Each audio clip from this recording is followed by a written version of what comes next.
ከሆሳዕና ቀጥሎ ቀራንዮ አለ። ከቀራንዮ ቀጥሎ ግን ትንሣኤ አለ። ግድ ነው በቃ። በዓሉን ብቻ ማሰብ ሳይሆን ሂደቱን በደንብ ማወቅ ያስፈልጋል።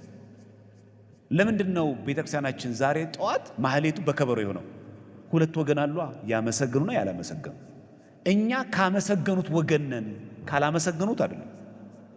ሕፃናቱን ዝም ማሰኛቸው ከሚባሉ ሳይሆን አብሮ ካመሰገኑት ወገን ስንል የዘመርነው።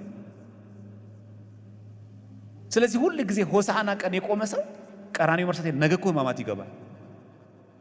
ከዛ እኮ ስቅለት አለ። ከዛ በኋላ ግን ትንሣኤ አለ። እግዚአብሔር ለዛ በሰላም ያድርሰን። አባ ባኩሚስ የተባለ አባት ልንገራችሁ። አባ ባኩሚስ እዚህ ማቴዎስ ወንጌል 24:30 ላይ አንድምታው ላይ አለ። በጣም አብዝቶ እየሰገደ አባ ባኩሚስ ከጾሙና ከጸሎቱ ከስግደቱ የተነሳ ላብ አልቦት መሬቱ ጨቀየ። የሰማችሁ ነው። ማን ነው የሚባለው አልኳችሁ? አባ ባኩሚስ እየሰገዱ ናቸው። ባህታዊ የበቃ አባት ነው። በጣም ጥልቅ ስግደት እየሰገደ አፈሩ ጭቃ ሆነና በጣም በላቡ እኮ ነው፣ በውሃ አይደለም፣ በዝናብ አይደለም፣ በላቡ ጨቀየ። ከዛ ጌታችን ተገለጠለት። ልክ ጌታችን ሲመለከተው ምን አለ አባ ባኩሚስ ጌታዬ አንተን አገኘ ብዬ እንደዚህ ሆንኳል።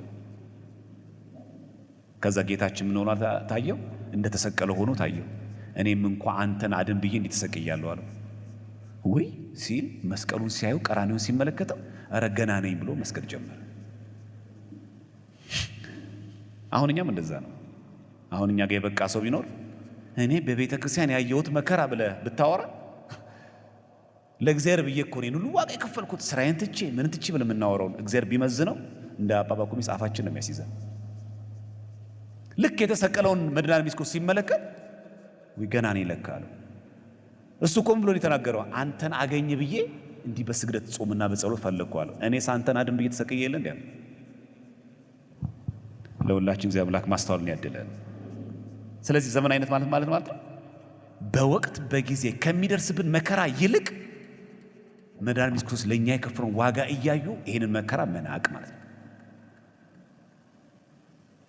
ቤተክርስቲያን የምታስበው እንደዛ ምንም መከራ እንክፈል፣ በማህበርም እንሆን፣ በሰቤትም እናገልግል፣ በአብነት ትምህርትም እናገልግል፣ ቤተ ክህነትም እንግባ፣ በአውደ ምሕረትም እናገልግል፣ በየትኛውም መዋቅር እንግባ፣ እኛ የምናየው መከራ በሙሉ ቢመዘን መድኃኒዓለም ክርስቶስ ከከፈለው ዋጋ ጋር አይነጻጸርም። እንደኔ የቆመ ያለው እንዳቱ የውድቀት መጀመሪያ ይሄ ዘመኑ ዋጁት ማለት ያ ነው። ቀራንዮን ማየት ይገባል። እስኪ ጳውሎስን እንመልከተው እንዴት እንዳየ መከራ። ሁለተኛ ቆሮንቶስ 11:23 ላይ ምን አለ ጳውሎስ መሰላችሁ? እንደውም አለ እንደ እብድ ሰው ላለው አለ ጳውሎስ።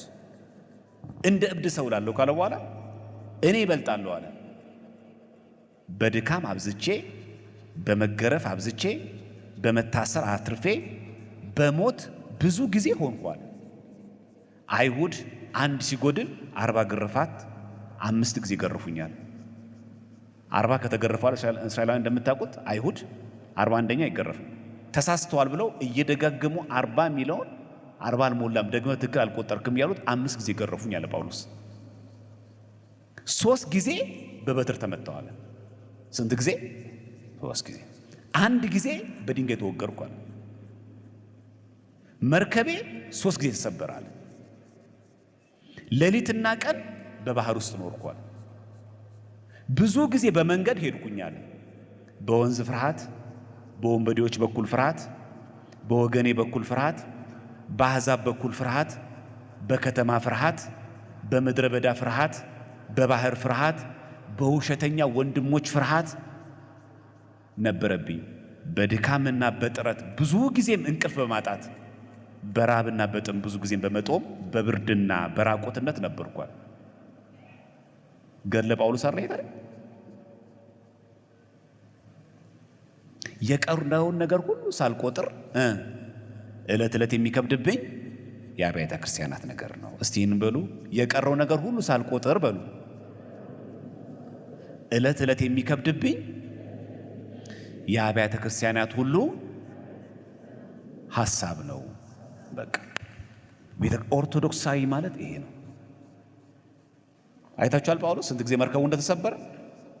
ስንት ጊዜ ራቁቱ እንደነበረ፣ ስንዴ እንደተራበ፣ የቀረውን ነገር ሁሉ ሳልቆጥር በቃ መርሳት።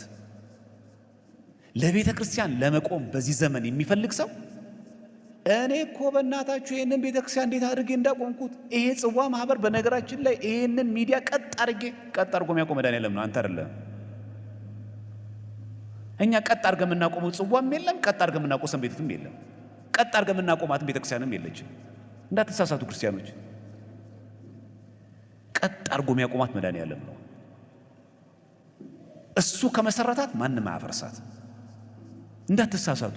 ዋጋ ከፍለን ሊሆን ይችላል ማለት ያለብን የቀረውን ነገር ሳልቆጥር። ሁሌ የሚያሳስብኝ አብያተ ክርስቲያን ነገር የተቀበለው መከራ በጣም ብዙ ነው፣ አልቆጠረውም ማለት ኦርቶዶክሳዊ ማለት ያ ነው።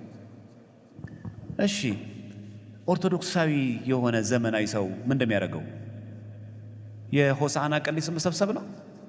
ስቅለት ሲመጣ ስግደት ቤተክርስቲያኑ መሙላት ብቻ ነው? ወይስ የፋሲካ ቀን ነጭ ለብሰን ብቻ ማስቀደስ ነው? መላ ዘመንን በተጋድሎ መኖር ማለት ነው። እኛ እንዲህ ነን። አንዳንድ ጊዜ ታውቃላችሁ፣ የሆነ ጊዜ ማዕበል ሲነሳ ያው ሚዲያ ስለምንወድ እንደምታውቁት ሆ ብለን የሌላ አስቀዳሽ እንሆናለን። የሆነ ሰሞን እንደኛ ኪዳን የሚያደርስ የለም፣ እንደኛ አስቀዳሽ የለም፣ እንደኛ ገዳማት የሚጓዝ ሰው የለም። የሌለንም በቃ የሆነ ጊዜ ደግሞ እልም ያደርገናል። የሆነ ጊዜ ሞባይላችን ውስጥ ያለው ዘፈን ዲሊት እናደርገውና የሆነ ጊዜ ደግሞ ዳውንሎድ፣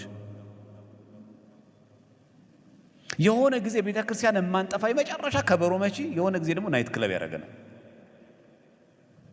ቀደም ወንድማችን በዝማሬም እንዳስታወሰን ጌታችን መድኃኒታችን ኢየሱስ ክርስቶስ ለገብረ መንፈስ ቅዱስ እንደሆነ ቃል ይከባለት ተአምረ ኢየሱስ ላይ ያለ ምዕራፍ 43 ላይ አሁንም ወዳጄ ገብረ መንፈስ ቅዱስ ያለ መድኃኒታችን ኢየሱስ ክርስቶስ የምትፈልገውን ሁሉ ለምነኝ አለው።